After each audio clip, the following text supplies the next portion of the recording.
Imposter syndrome. Everybody's got it nowadays. We're all faking it till we make it. I even have my own everyday systems tongue-in-cheek version of this, posifactive. The problem, do we ever make it? Can we ever stop faking it? When does it end? And do we really believe that everyone else is faking it? I don't think so. At least not like we are. This may be the one thing we feel confident and genuine about. We're the real imposters. They're just bullshit imposters. They're faking it. We may even take a perverse pride in this, and that's partially okay to take a pride in it. For people as miserable as imposters, it's important to feel good about something, right? You've got to give us that at least. Nietzsche wrote, "He who despises himself still respects himself as a despiser." Or auf Deutsch, "Wer sich selbst verachtet, achtet sich doch immer noch dabei als Verächter." But no offense to Nietzsche, in this case at least, it's the wrong kind of pride or respect.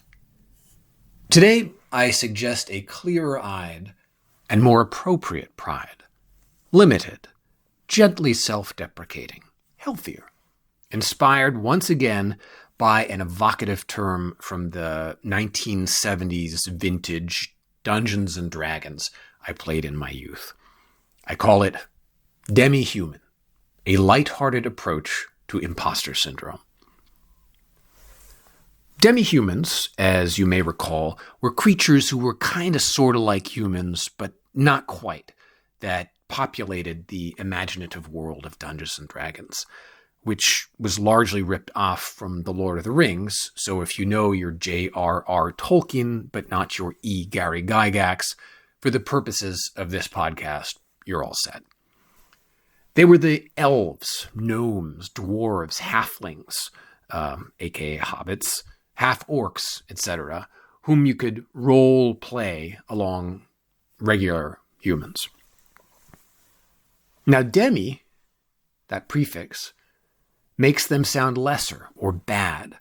But in the game, though they weren't as good as humans in some ways, they had severe constraints on what classes they could be, so what jobs they could have, more or less, and what levels they could rise to in these classes. They also had compensating advantages. Infravision, the ability to see into the infrared spectrum, so they could see in the dark. For some reason, they could all do this, all the different kinds of demi-humans.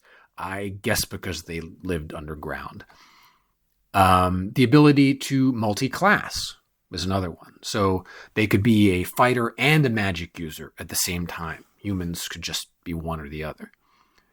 So they weren't just subhumans, though they were that too.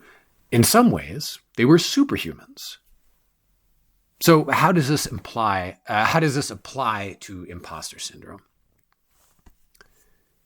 Well, let's say next time you are freaking out that you are an imposter, that you are a small-scale, unintentional Bernie Madoff who has somehow, defensively, without quite meaning to, erected a Potemkin village of a false life or career that is about to come crashing down on you and all the people you love at any moment.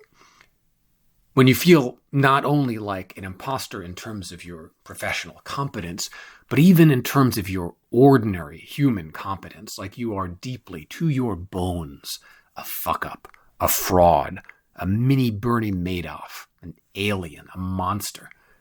Let's say then, instead of tormenting yourself about it, you say, wait a minute, it's okay. I'm not a monster. I'm a demi-human. There's a subtle but important distinction. Maybe I don't have all the ordinary human competencies. Maybe I have to live in the dark sometimes in subterranean passageways, but I can see in the dark. I've got infravision. I have special compensatory abilities.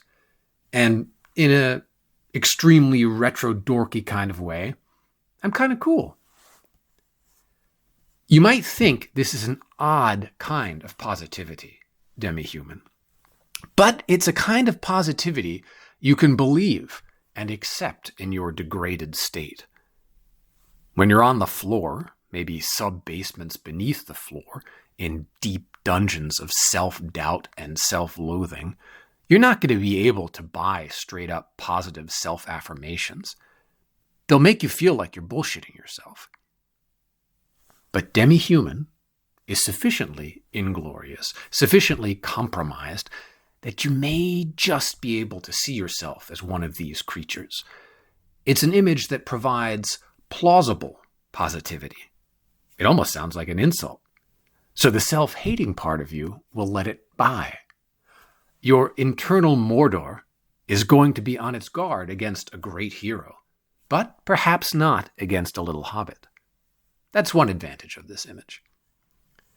Another advantage is that it's a little ridiculous, so it punctures the dreadful seriousness of our catastrophizing.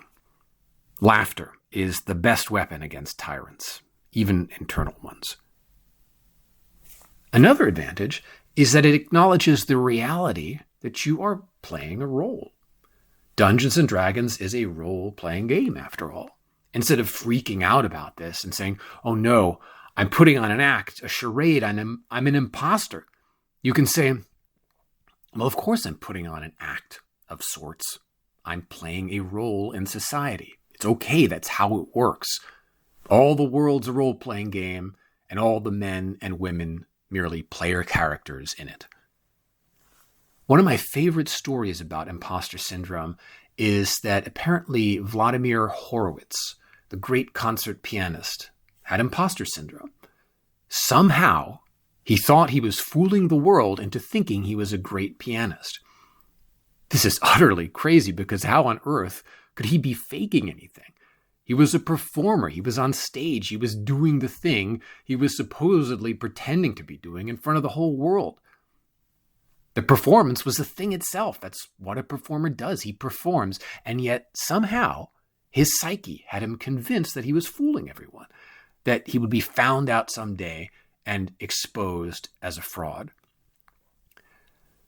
My takeaway from this story is that if Vladimir Horowitz, one of the great pianists of all time, could have imposter syndrome with zero supporting evidence and zero possibility even, I'm not going to give myself too hard a time for sometimes succumbing to the same temptation with at least some evidence or possibility.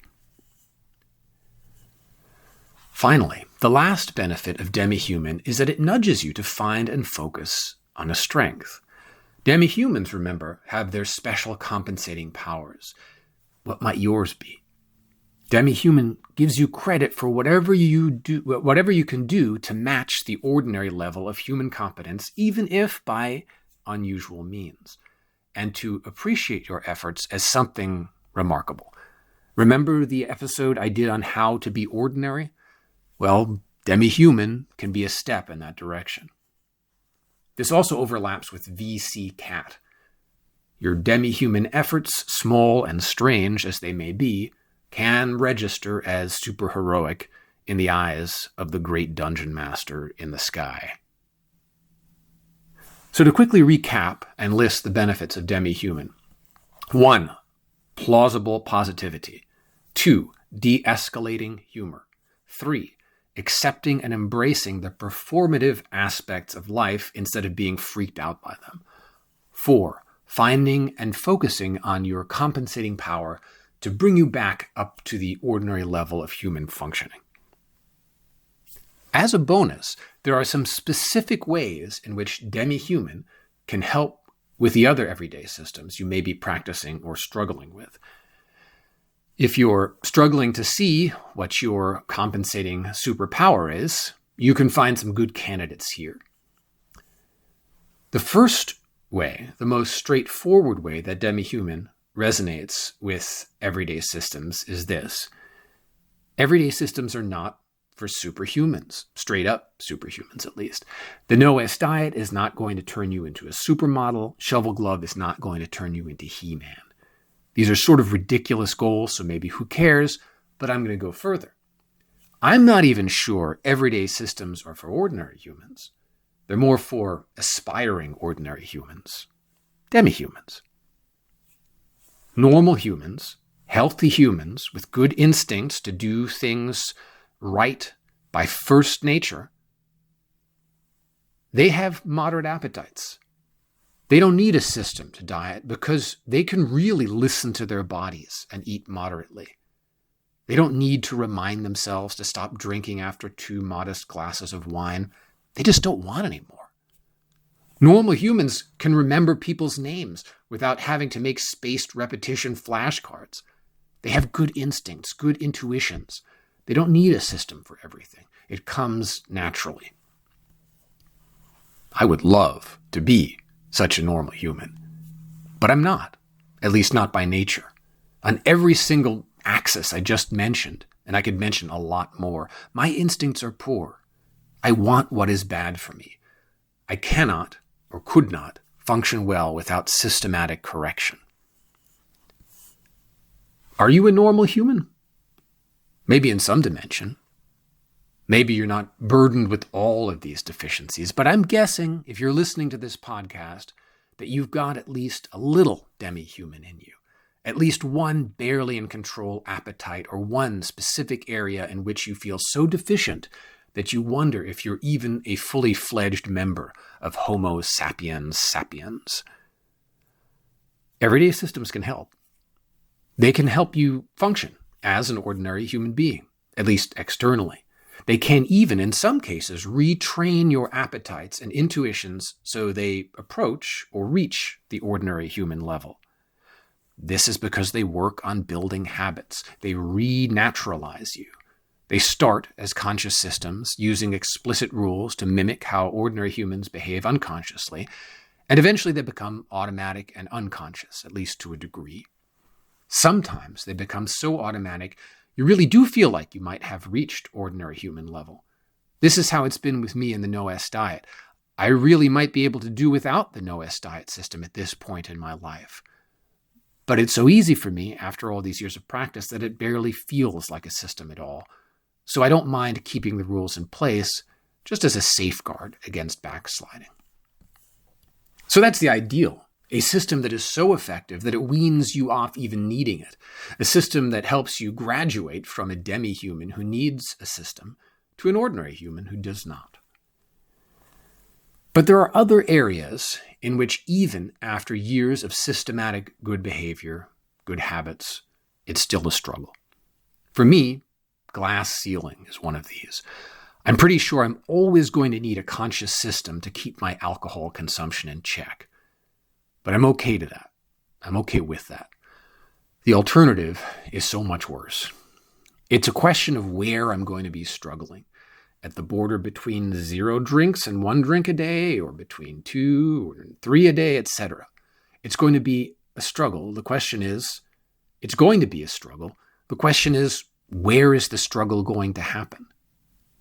With me, these days, it's deep into enemy territory. A slip-up means some small part of the vast progress I've made gives ground. But I've pushed the front line so deep into enemy territory that it's not really a problem. No ill effects come up from it. I don't get intoxicated. I just get a little embarrassed that I still have these appetites and that they still sometimes, in some small way, get the better of me. This is still a success. A demi-human success. Again, I think of VC Cat in this context. Given my raw materials, given where I'm coming from and my nature and my psychological outfit, I'm fighting the good fight. Maybe with more heroism than I'm fighting the easier, for me, and more successful battle against excessive eating. I imagine getting that Victoria Cross pinned on my dwarfish chest for each small, ridiculous, private victory, and I feel okay about it.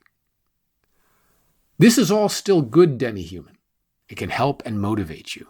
Your compensatory power is precisely the ability to compensate with systems for your natural deficiencies.